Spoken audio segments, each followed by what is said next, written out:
Mesdames et messieurs, bonjour. Bienvenue dans Konafoni Hebdo. Le Premier ministre Mokhtar Wane a rencontré la classe politique ce lundi 15 mars 2021. Cette rencontre s'est effectuée dans le cadre de la concertation autour des réformes politiques et institutionnelles. Suivons quelques réactions au micro de Maïmouna Mahamadou. Cette rencontre a d'abord donné les termes de référence du comité d'orientation stratégique. Ces termes de référence fixent les objectifs et tout ce qu'on aimerait faire pendant cette transition. Mais en même temps, ils ont créé 4 groupes dont chacun a un thème à développer, à surveiller. Mais cela signifie aussi que le comité d'orientation doit réfléchir pour trouver l'essentiel de ce que la transition doit faire. Ce qui peut régler tous ces problèmes, c'est la mise en œuvre de l'accord. Il y a un accord qui est là, qui a été signé. Il est le seul gage d'une paix durable et définitive pour le retour de la paix, pour le retour le redéploiement de l'État, le redéploiement de l'armée reconstituée, le retour des services sociaux de base dans les zones les plus reculées. Des journalistes, blogueurs et éditeurs de contenu web ont pris part à une journée d'échange sur la protection des données personnelles. Cette journée a été initiée par l'Association des professionnels de la presse en ligne du Mali, Appel Mali, en collaboration avec l'Autorité de protection des données à caractère personnel, APDP, le mercredi 10 mars 2021. Il me plaît d'adresser les vives félicitations de l'Appel Mali à l'APDP pour les efforts déjà consentis face aux violations des droits sur les données personnelles, mais aussi et surtout par rapport à l'initiation du présent cadre d'échange qui va certainement faire du bien à une cinquantaine de participants présents ici. La protection des droits humains demeure ce credo qui commande nos actions pour garantir ce qui reste de dignité à l'être humain. La personne humaine n'étant sacrée, sa vie privée par conséquent se doit d'être préservée à tout prix. Le thème autour duquel nous allons débattre ce matin porte sur la protection des données personnelles et les médias.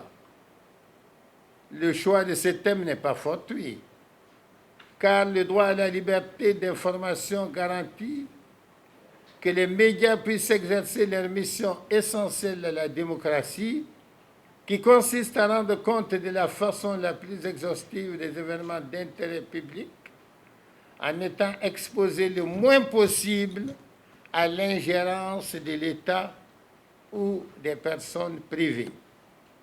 Je souhaite vivement que cette rencontre puisse permettre aux hommes et aux femmes de presse de s'approprier la loi de protection des données à caractère personnel pour une meilleure protection de notre vie privée. Dans le cadre de la célébration de la Journée internationale des droits des femmes, le 8 mars, Konafoni a tendu le micro à des citoyens. Oumumba et Hassan Berté nous en disent plus. Ma 8 mars don koni muso kanga lafiya de. E ko me ki daga sunu godoro. An balaka cɛw yɛrɛ filɛ nin an bɛ tile tobili ni fɛnw de la o don de k'an ka don gabugu sisi la u k'a dɔn min b'a la. An balakaw vraiment olu ka don tɛ don lankolon ye. Diɲɛlatigɛ la n'i y'a mɛn cɛ yɛrɛ an bɔra minnu na n'o ye musolakaw ye. Vraiment olu ka journée o tɛ se ka kɛ ko lankolon ye an bolo quoi.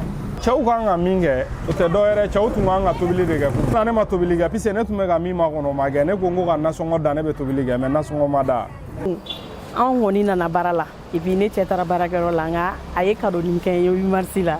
I m'en parle cogoya. Mars c'est une grande fête pour moi. C'est la fête internationale pour les femmes. Je suis fière de fêter le 8 mars. 8 mars musow ka fête don. A kɛra an si ma n'an kɛnɛma ɲɛna an bɛ Ala fo k'a barikada o la. Muso fana ka 8 mars ma nɔgɔn.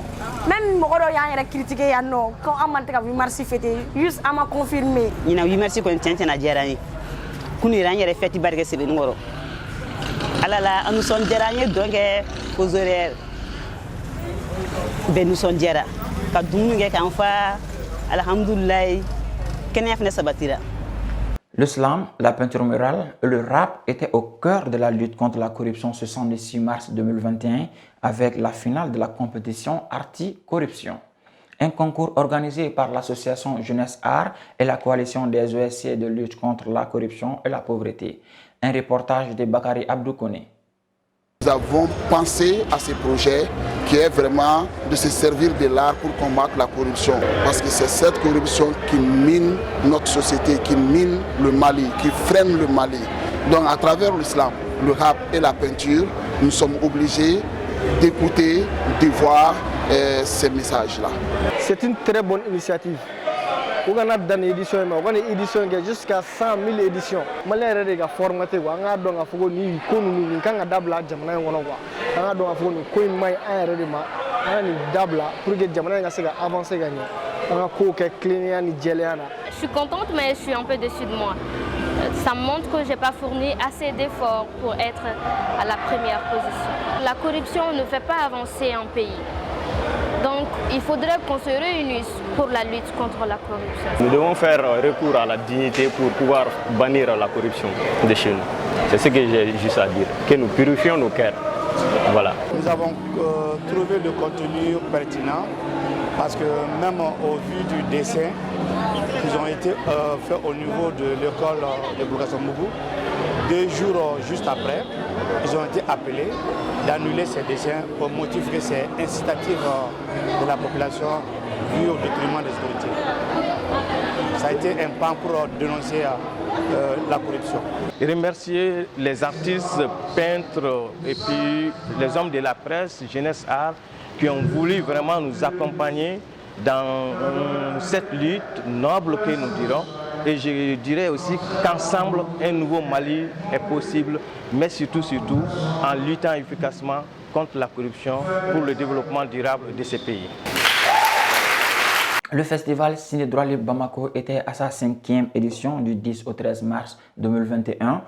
Le film documentaire Au nom de ma patrie du jeune réalisateur Samirou Diallo sur le veuve d'un militaire malien a été projeté à l'Institut français et plusieurs espaces publics. Samirou Diallo au micro de Fatima Abdallah Sissi.